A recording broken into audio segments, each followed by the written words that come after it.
Hi everyone, I'm Stephanie Peart, and welcome back to the Salty Science Podcast. Well, good news, our area survived Hurricane Dorian. Yay! We only got a little bit of rain and some wind, but thankfully nothing major. And I definitely count my blessings because I know some areas got hit quite hard, so my thoughts and prayers continue to go out to everyone who's been impacted by Hurricane Dorian. Okay, so in last week's episode, we began to look at sea surface temperatures and began to make connections between what we discussed in episodes 3 and 4, where we discussed the sun and solar radiation, to a vital marine science topic, which was sea surface temperatures, which one of the main controlling factors is the sun and the solar radiation that it emits. And of course there are other factors, but the sun does play the biggest role. And sea surface temperatures play a huge role in marine science because they impact so many different areas of our research, such as physics, chemistry, and biology. And as Hurricane Dorian reminded me, they also impact our weather and climate. And in the last episode, I defined some terms, so here's a reminder of them. One of our first definitions was temperature. And we defined temperature, which is also sometimes called thermodynamic temperature, as the measure of the average kinetic energy of the particles in a system. And kinetic energy, which we also defined in the last episode, is the energy that a body possesses by virtue of being in motion. For example, for substances like water, water is made up of molecules of dihydrogen monoxide, or more famously referred to as H2O, which breaks down to 2 hydrogen atoms and 1 oxygen atom. So the faster that these water molecules move, the more kinetic energy it has, which means the higher the temperature of the water. And we defined absolute zero, or 0 Kelvin, as the point or temperature where all molecules stop moving, which would be perceived as really cold because 0 Kelvin is negative 273 degrees Celsius, or negative 460 degrees Fahrenheit. And for me, that's just really hard to even fathom because the coldest I've personally ever experienced so far has only been negative 80 degrees Celsius, or negative 112 degrees Fahrenheit, which is the temperature of some of the freezers that we have at the lab where we store special water samples. And in the last episode, I asked the question, how do you get water molecules to move faster, or rather increase in temperature? And for the purposes of this podcast and the last episode and this episode, I said the answer to the question is to add heat. And heat we defined as a flow of energy or transfer of energy. And there are 3 main ways that heat as energy can flow. That's by convection, conduction, and radiation. And hold on to that thought for right now because we're going to be circling back to this in future episodes. And also in the last episode, we said that the main source of energy for the ocean comes from the sun in the form of electromagnetic radiation. And for my research and for the purposes of this podcast, I'll be referencing to energy in units of joules and or watts, unless I specifically state otherwise. And so the surface of the ocean receives energy in the form of radiation from the sun, which is then transformed into heat energy. And we said that because the Earth is a giant sphere-like shape and tilted roughly 23 degrees and orbits on an elliptical path around the sun, that the amount of radiation or insolation will be different depending on location, time of day, as well as time of year. But the general trend is that the equatorial regions have a higher sea surface temperature, while it gets colder and colder the closer you move towards the poles. And I've posted a great sea surface temperature map image from the University of Wisconsin-Madison on the Salty Science Weebly page under the episode 5 slideshow. And I also included a link to NASA's website, which has a video that lets you see how surface temperatures change over time all across the globe. So make sure you check it out. They're really cool. Alright, so now as we begin this week's episode topic, imagine for a moment that you're on a beautiful tropical beach. It's a bright sunny day and there's a nice cool breeze.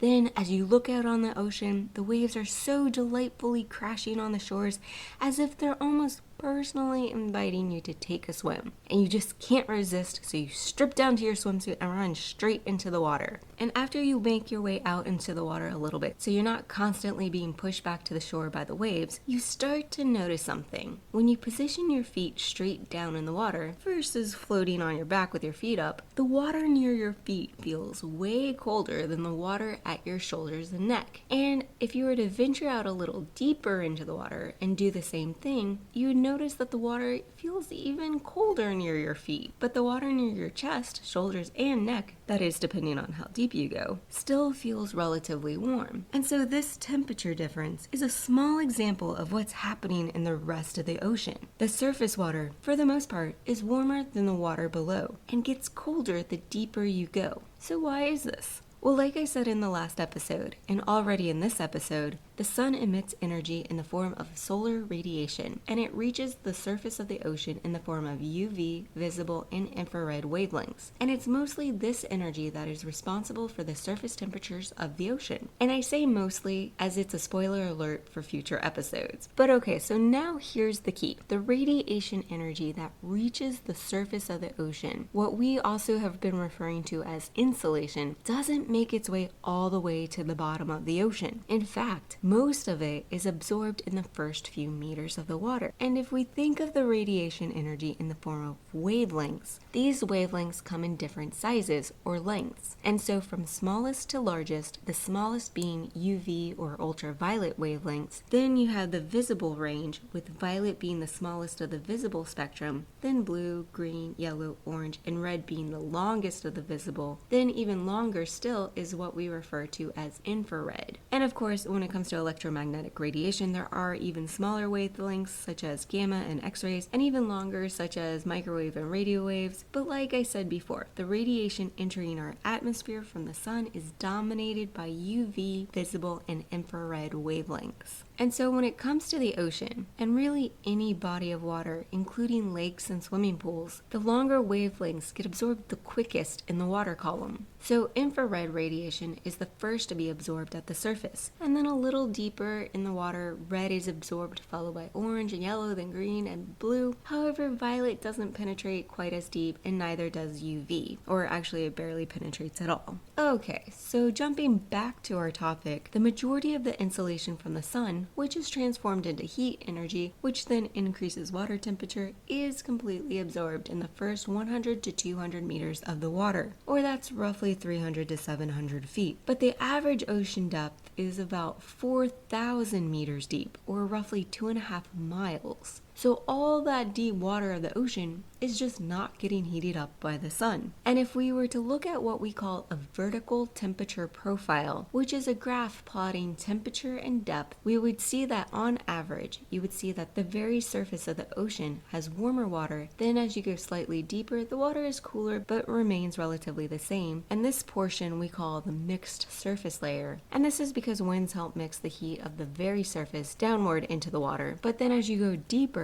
the water starts getting cold very quickly, and this rapid decrease in temperature with depth we call the thermocline. And then at about 1,000 meters deep, the water stays about the same temperature regardless of how much deeper you go. And this colder, deeper water remains roughly between 0 degrees and 3 degrees Celsius, or 32 to 37 degrees Fahrenheit. And it remains this temperature all year long, regardless of time of day, time of season, or even where you are on the globe. And of course, there are exceptions, like if you're near a hydrothermal vent, but for right now, we're just going to be focusing on the big picture and the general trend. And fun side story, in 2017, I was a volunteer on a Hawaiian Ocean Time Series research cruise, also called a hot cruise, and I went on cruise number 294. And so anyway, these hot cruises, go out once a month and travel to Station Aloha, which is about 100 kilometers north of Oahu, Hawaii, where they routinely collect water samples and other information in order to monitor things that are happening in the ocean. And multiple times throughout the cruise, they deploy this large circular frame called a rosette. And this rosette housed 24 large bottles called Niskin bottles, which Niskin bottles are a special type of container used in oceanography and marine science that lets us collect water samples at specific depths, because they can be lowered through the water column with both ends open, and then when they get to the desired depth, both ends will just snap closed. But more on this concept later. And so the hot cruise had a large rosette with 24 Niskin bottles, and they collected water from 24 different depths from the surface all the way down to the bottom of the ocean at 4,000 meters deep, or 2.5 miles deep. And the rosette also had other sensors mounted to it so that we can measure things like temperature, salinity, pressure, and oxygen, as well as some other fun stuff. And when the rosette was brought back up on board the ship, The Niskin bottles have these nozzles so that different teams of scientists would be able to go around to collect water from the different depths for their own research needs. And then after all the teams were finished collecting the water that they needed, it was then my job as a volunteer to go around and make sure that all the Niskin bottles were empty and prepped for the next deployment. And so what this would mean is I'd have to open up both ends, and half the time I'd get splashed with water, depending on if the labs and teams collected a lot of water from that particular depth or just a little. And so I got very familiar with the different water temperatures of the North Pacific Ocean very quickly as I emptied the Niskin bottles and got splashed by the water. And so fun side fact, the bottles around the rosette were in order by depth. So as you walked around, like bottle number 1 would be from depth 1, and then as you go deeper, bottle number 2 would be a little deeper, and so on and so forth around the circle. And it was really neat to see, or rather feel, that the bottles with the water from the shallower depths were fairly warm. And then as you got a little deeper, it got a little cooler, and then all of a sudden it got icy. The deeper water literally felt like ice water, and I was half expecting there to be ice in the bottle. But as you remember from episode 1 and 2, seawater has a lower freezing point, so no ice was found in the bottles. And so while this cruise collected water from only one area of the North Pacific, you can, for the most part, think of the whole ocean as having the same trend. You have warmer water at the surface, then it starts to get a little colder the deeper that you go, and all of a sudden the water starts to get colder and colder really quickly, even though you may not have moved much deeper into the water column. And then at some point, at some depth, the water is cold and it remains relatively the same super cold temperature all the way down to the bottom. And of course, the big exception to this trend is the water near the poles, which is pretty much the same super cold temperatures from top to bottom. Okay, so now let's do a quick comparison. Imagine you're on a research cruise and you're traveling the Atlantic Ocean from the South Pole all the way up to the North Pole. And along the way, you stop at multiple locations and collect water samples at multiple depths, just like we did on the hot cruise. And so if you were to look at water temperatures at the different depths from the South Pole to the North Pole along the Atlantic Ocean, you would see that the surface temperatures start out really cold at the South Pole. And then as you would move towards the equator, the water would get warmer and warmer. And then once you pass the equator, they start to get colder and colder again the further you move away from the equator and towards the North Pole. So the surface has a really large temperature range. And we're looking at a range from about 0 degrees Celsius to 25, 26 degrees Celsius. I don't want to say specific numbers right now because every area is slightly different. And also we've been having things happen in our ocean, and so sea surface temperatures change. But the main takeaway is that there is a large range of temperatures. Versus if you look at temperatures from deeper water, say about 1,000 meters or even deeper, the water temperature from the South Pole to the equator and from the equator to the North Pole is roughly the same. And that's the other big takeaway. The surface of the ocean has a pretty large range of temperatures from the South Pole to the equator to the North Pole, but the deeper ocean has a very small range of temperatures and is roughly the same temperature from the South Pole to the equator to the North Pole. And I'll quickly say it right now, but I'll be going into it in more detail in our next episode, that when we measure temperature at different depths, we'll make sure to note whether the temperature is in situ or potential, which